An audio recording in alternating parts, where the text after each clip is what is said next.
నమస్కారం city news కి స్వాగతం. 2 సెంట్ల భూమి వివాదం ఓ యువకుడి హత్యకు దారితీసింది. ఈ ఘటన తెనాలి నాచర్పేటలో చోటు చేసుకుంది. ఆటో డ్రైవర్ గా పనిచేస్తున్న కొల్లిపర కోటేశ్వరరావు తన తండ్రి పేరుపై ఉన్న భూమిని విక్రయించి డబ్బులు ఇవ్వాలని కుటుంబ సభ్యులపై ఒత్తిడి చేస్తున్న నేపథ్యంలో బుధవారం రాత్రి ఇంట్లో తీవ్ర వాగ్వాదం చోటు చేసుకుంది. ఈ క్రమంలో తండ్రి భాస్కరరావు, తల్లి విజయమ్మ, తమ్ముడు మర్యాదాసు కలిసి కోటేశ్వరరావుపై దాడి చేయగా అతను మృతి చెందినట్లు సమాచారం. అనంతరం మృతదేహాన్ని ఆటోలో తరలించే ప్రయత్నాన్ని స్థానికులు అడ్డుకుని పోలీసులకు సమాచారం అందించారు. ఘటనా స్థలికి చేరుకున్న 1 టౌన్ సిహెచ్ రాంబాబు మృతదేహాన్ని స్వాధీనం చేసుకుని ముగ్గురిని అదుపులోకి తీసుకున్నారు. కేసు నమోదు చేసి దర్యాప్తు చేపట్టగా క్లూస్ బృందం ఆధారాలు సేకరిస్తుంది.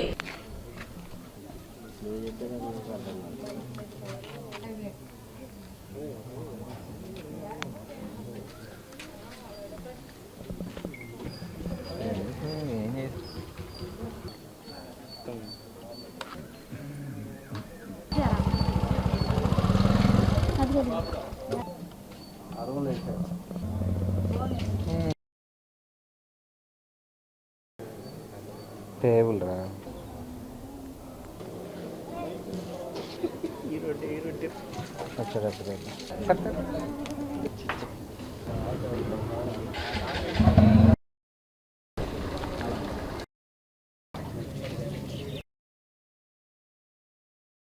తెనాలి 1 టౌన్ పోలీస్ స్టేషన్లో నాజర్పేట ఇంద్రా టవర్స్ ఆపోజిట్లో ఉన్నటువంటి రేకుల్ షెడ్ నెంబర్ 2లో నిన్న రాత్రి సుమారు 11 గంటల సమయంలో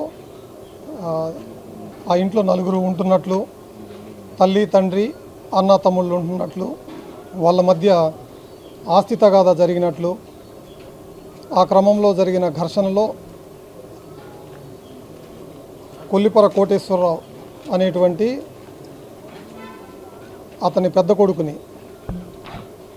విజయమ్మ, మర్యాదాసు, భాస్కర్రావు అనేటువంటి 3 వ్యక్తులు అతన్ని కొట్టి చంపినట్లుగా మాకు 112 కాల్ వచ్చింది.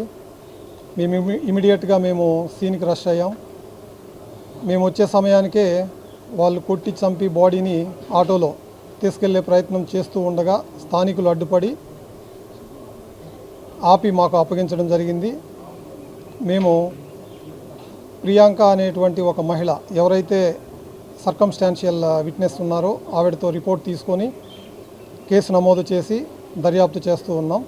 డిసీజ్డ్ ఆటో డ్రైవర్, మృతుడు ఆటో డ్రైవర్, అతను వీళ్ళకి కొల్లిపరలో ఒక 2 సెంట్ల ఇళ్ల స్థలం ఉంది. ఆ ఇళ్ల స్థలం అమ్మి ఒక 50,000 రూపాయల డబ్బులు ఇవ్వమని తల్లిదండ్రుల్ని ఒత్తిడి చేస్తూ ఉన్నారు. దాని మీద వీళ్ళకి ప్రీవియస్గా కూడా గొడవలు జరిగినాయి. రాత్రి ఆ డబ్బు విషయంలోనే గొడవ జరిగిన క్రమంలో జరిగిన ఘర్షణలో అతన్ని కొట్టి చంపడం జరిగింది. 5 నిమిషాలు తక్కువ 12 గొడవ జరిగింది. 12:01 నిమిషానికి పెద్దగా సౌండ్ వినపడింది మాకు. మేము తాళాలు తీసుకుని బయటకు వచ్చేలోపు గొడవ అవుతుంది. కానీ తలుపులు తాళాలు వేసేసి ఉన్నాయి. ఆ రోజు ఇంతే కాదండి, రాత్రి మాత్రమే జరిగింది. మేము తర్వాత ఆ అబ్బాయి అరవడము, నన్ను చంపొద్దు, నాన్న నన్ను చంపొద్దు, నాన్నమ్మ నన్ను చంపొద్దు అని అరవడం చూసాము, విన్నాము.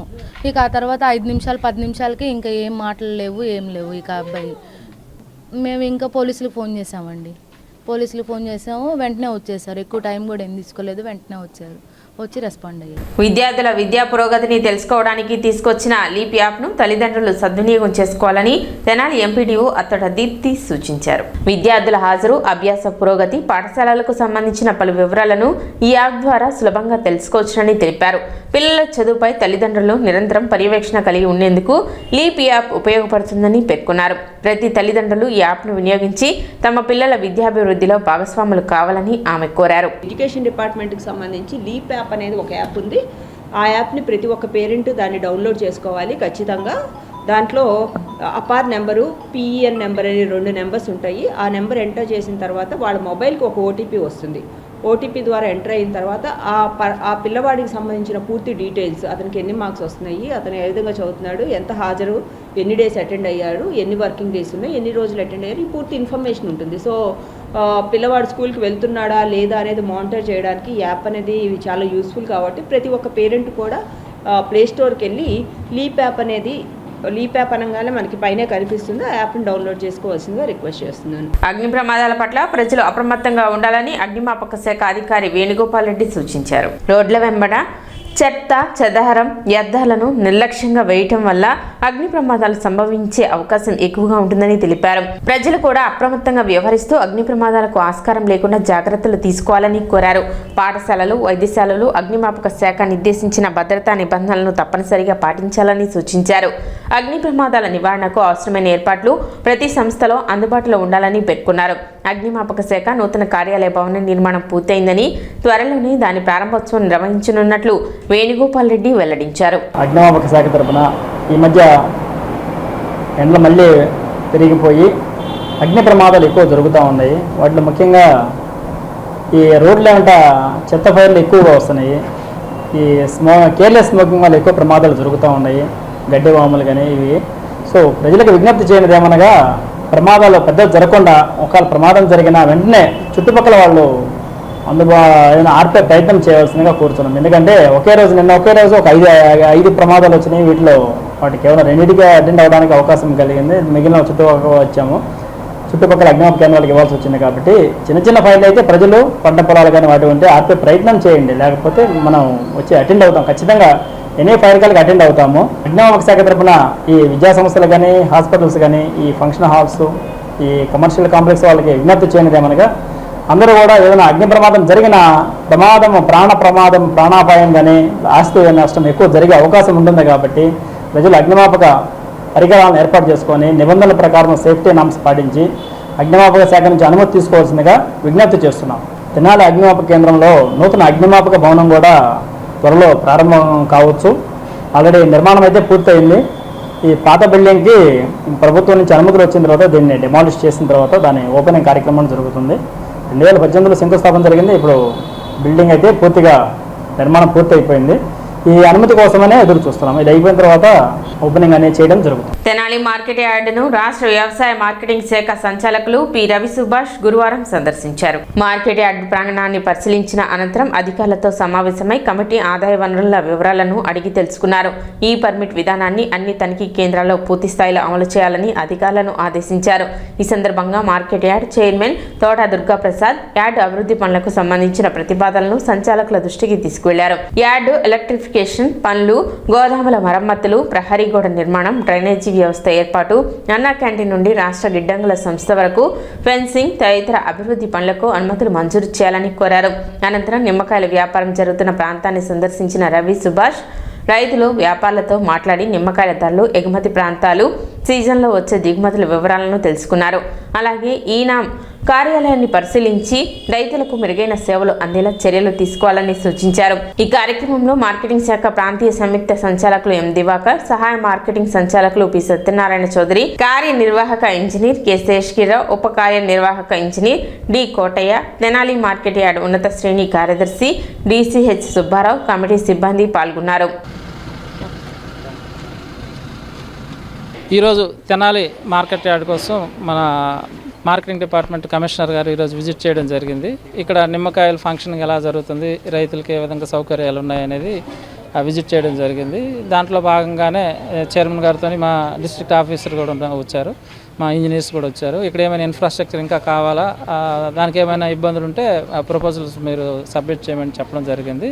దానికి చైర్మన్ గారు కూడా కొన్ని ఇక్కడ వర్క్స్ అవసరమైనవి చెప్పడం జరిగింది. అది ఇమీడియట్గా శాంక్షన్ చేస్తానని చెప్పారు. దాంట్లో భాగంగానే ట్రేడర్స్తో కూడా ఈరోజు నిమ్మకాయల రేట్ ఎట్లా ఉన్నాయి, ఎక్కడెక్కడికి పంపిస్తున్నారు, రైతులకు ఏమైనా ఇబ్బందులు ఏమన్నాయా, ఏ విధంగా గ్రేడ్ చేస్తున్నారు, రైతు ఎక్కడి నుంచి ఏ ఊర్ల నుంచి ఇక్కడ తీసుకొస్తున్నారు, మీరు ఏ ప్లేసెస్కి ఎగుమతులు చేస్తున్నారు, ఆ వివరాలన్నీ అడిగి తెలుసుకున్నారు. ప్రస్తుతానికి ధరలు ఏ విధంగా ఉన్నాయనేది, మీరు ధర ఎట్లా నిర్ణయిస్తారు, ఏ విధంగా ఫాలో అవుతారు అనేది చెప్పడం జరిగింది.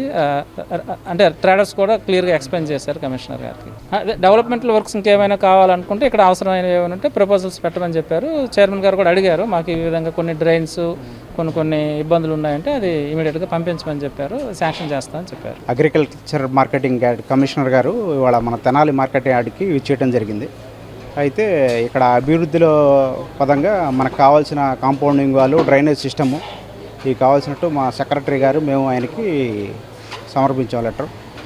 మన మినిస్టర్ గారి ఆదేశాల మేరకు దీన్ని ఇంకా అభివృద్ధిలో తీసుకురావాలని చెప్పని సార్ కూడా సానుకూలంగా స్పందించి ఫండింగ్ మనకి స్పాన్సర్ చేస్తా అన్నారు.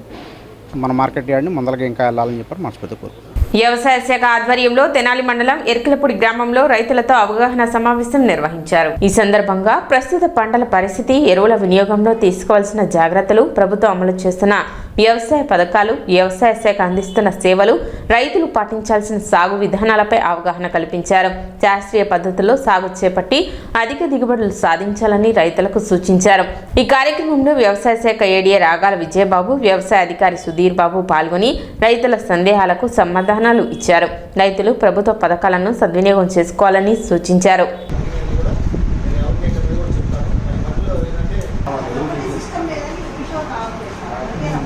మనం ఎర్కలపూడి గ్రామంలో ఈ యొక్క వ్యవసాయ సంబంధించి ఇప్పుడు ఏదైతే పథకాలు ఉన్నాయో వ్యవసాయానికి రైతులు ఏ విధంగా చర్యలు తీసుకోవాలనేది కూడా మనం ఈరోజు మీటింగు ఏర్పాటు చేయడం అయింది. ముఖ్యంగా ఏంటంటే రైతు సోదరులందరికీ కూడా ఈ మీటింగ్ సంబంధించి ఏపీఎంస్ ద్వారా ఎరువులు యూరియా డిఏపి ఏదైతే విధంగా ఇస్తున్నామో అదంతా కూడా రైతులకు వివరించడం జరిగింది. మనం ఈ సంవత్సరం ఏపీఎంస్ ద్వారా యూరియా డిఏపి ఒక డిస్ట్రిబ్యూషన్ చేస్తామంటే రైతు సోదరులందరూ కూడా మీరు ఆ యూరియా డిఏపికి సంబంధించి మీ పొలం అంతా కూడా ఒకసారి మీ దగ్గరలో ఉన్న రైతు సేవా కేంద్రానికి ఒకసారి వెళ్ళి మీరు అడిగినట్లయితే మొత్తం పొలం ఎంత ఉందో చెక్ చేస్తారు. దాని దామాషా ప్రకారం మీకు ఎరువులు డిఏపి యూరియా మాత్రమే ఇస్తామండి. మిగతా కాంప్లెక్స్ సంబంధించి ఏ ఎరువులకు సంబంధించి కూడా మనము మీరు ఈ విధంగా కాకుండా మామూలుగా తీసుకోవచ్చు. కాబట్టి ఎరువులకు సంబంధించి అందరూ కూడా దీన్ని దృష్టిలో ఉంచుకుని రైతు సోదరులందరూ కూడా ఈ యొక్క ఒకసారి మీరు రైతు సేవా కేంద్రానికి వెళ్ళి తీసుకోవాల్సిందని మనం చేస్తున్నాము. అదేవిధంగా రెండోది ఏంటంటే ఈ సంవత్సరం మనం ఇప్పుడు క్రాప్ ఇన్సూరెన్స్ సంబంధించి ఇప్పుడు మొన్న నుంచి కూడా మనం తెలియజేస్తాం రైతు సోదరులకి. మెయిన్గా ఏంటంటే మనం ఈ సంవత్సరం వరికి మినుంకి ఇక్కడ మనకి గుంటూరు జిల్లాలో ఈ 2 పంటలకి ఇప్పుడు ఉన్న ప్రస్తుతానికి ఇచ్చారు. మనకి ఆగస్టు 15 లాస్ట్ డేటు. రైతు సోదరులు ఇప్పుడు ఎవరైనా ఆల్రెడీ క్రాప్ లోన్ తీసుకున్న రైతు సోదరులు అందరూ కూడా ఒకసారి బ్యాంకు సంబంధించి మీ యొక్క పొలానికి క్రాప్ ఇన్సూరెన్స్ కటింగ్ అయింది లేదనేది ఒకసారి తెలుసుకోండి. ఒకవేళ తీసుకొని ఎవరైనా క్రాప్ లోన్ తీసుకోకుండా ఇప్పుడు ఉన్న రైతులందరూ కూడా ఇప్పుడు క్రాప్ లోన్ తీసుకునేటప్పుడు ఒకసారి మేనేజర్ గారికి మేము ఈ యొక్క క్రాప్ ఇన్సూరెన్స్ మా దానిలో నుంచి కట్ చేయవలసిందిగా తెలియజేస్తామని ఒక మాట చెప్పండి. లేకపోతే ఒకసారి క్రాప్ లోన్ తీసుకోకుండా ఎవరైతే ఉన్నారో నాలోని ఫార్మర్స్ వాళ్ళందరూ కూడా ఖచ్చితంగా కూడా క్రాప్ ఇన్సూరెన్స్ తీసుకోవాలి. దీనికి సంబంధించి ఆధార్ కార్డు, పట్టాదారు పాస్బుక్, అదేవిధంగా మనకి వాళ్ళ సెల్ఫ్ డిక్లరేషన్ సర్టిఫికేట్ ఉందండి. ఆ 3తో దగ్గరలో ఉన్న CSC centre, customer service centre login ఉంది. ఆ లాగిన్లో తప్పనిసరిగా వాళ్ళు వెళ్ళినట్లయితే తీసుకుంటారు. ఒకవేళ మీకు ఏదన్నా ఇబ్బంది ఉంటే మీ రైతు సేవా కేంద్రం దానికి సంబంధించినట్లయితే మీకు సక్రమంగా మనం ఎక్కడ ఈ యొక్క క్రాప్ ఇన్సూరెన్స్ చేస్తున్నారో కూడా తెలియజేసి చేసే విధంగా కూడా చేస్తున్నాము. ఇంకా మూడో విషయం ఏంటంటే మనం 10 లక్షలకు సంబంధించి ఒక 5 గ్రూప్ 3 సభ్యులుగా ఒకటి ఆల్రెడీ మనకి ఇంప్లిమెంట్ సంబంధించి ఒకటి ఇవ్వడం జరుగుతుంది. దానికి సంబంధించి ప్రతిపాదనలు పంపించున్నాము. వస్తే వాటికి సంబంధించి రైతులకు ఇవ్వడం జరుగుతుంది. ఈరోజు ఎర్కలపూడి గ్రామంలో వ్యవసాయం సంబంధించి ఇప్పుడు ఏదైతే ఇప్పుడు ఆల్రెడీ ఈ గ్రామంలో ఒక 150 ఎకరాలు ఆల్రెడీ జెర్మినేషన్ వచ్చి ఉంది. ఆల్రెడీ వరి పంట వేసి ఉన్నారు. వాళ్ళు ఆల్రెడీ ఇప్పుడు కలుపు ఆల్రెడీ ముందు కొట్టున్నారు. కాబట్టి నెక్స్ట్ ఏంటంటే వాళ్ళు ఎరువులు తీసుకోవడానికి ఈ మీటింగ్ అయితే ఏర్పాటు చేశాము. అందరికి కూడా ఈ విషయాలన్నీ తెలియపరిచాము. ఓకే, సిటీ న్యూస్ ఇంతటితో సమాప్తం. నమస్కారం.